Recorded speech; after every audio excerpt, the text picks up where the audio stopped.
தெரியுமா?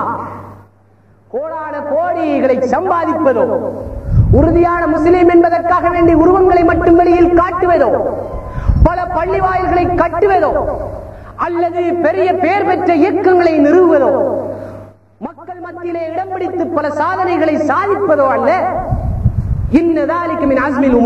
இதுதான் உறுதியான விடயங்கள் என்பதை லுக்மான் அலைஹிஸ்ஸலாத்து வஸ்ஸலாம் அவர்களுடைய அருமை மகனுக்கு வளரும் பருவத்திலே அடிப்படையாக எடுத்துச் சொல்கிறார்கள். எனவே அருமையான முஸ்லிம்களே, அன்பர்களே, இஸ்லாம் என்பது அல்லாஹ்விடத்திலே எடுத்துச் செல்லப்பட வேண்டிய ஒரு வழிகாட்டி புத்தகம். எங்களுடைய செயலேடு வலது கையிலே கிடைத்து அல்லாஹ்விடத்திலே இருந்து விடுதலை பெற வேண்டிய கட்டத்தில் இருக்கின்றோம்.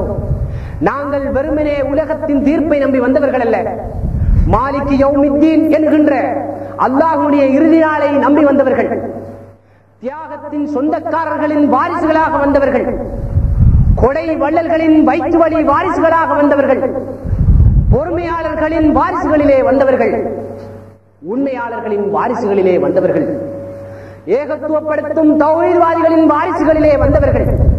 ஆனால் இவை ஒவ்வொன்றையும் வேறு வேறாக பிரித்து, அவை ஒவ்வொரு சிபத்துகளையும் ஒவ்வொரு செயல்களையும் வேறு வேறாக பிரித்து இவைதான் இஸ்லாம் என்று நிறுவிக்கொண்டதன் காரணமாக இஸ்லாம் பிரிந்து செக்குநூறாகிவிட்டது.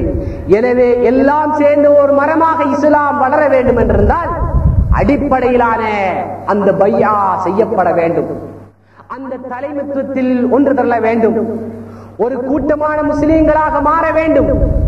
நான் எந்த ஷிர்க் பித்அத்தின் கலப்படம் அற்றோர் வித்தை என்னுடைய ஈமானிய உணர்வாக என்னுடைய உள்ளத்திலே நட்ட வேண்டும் என்கின்ற உண்மையான ஈமானிய விசுவாசியான விவசாயியாக மாற வேண்டும்.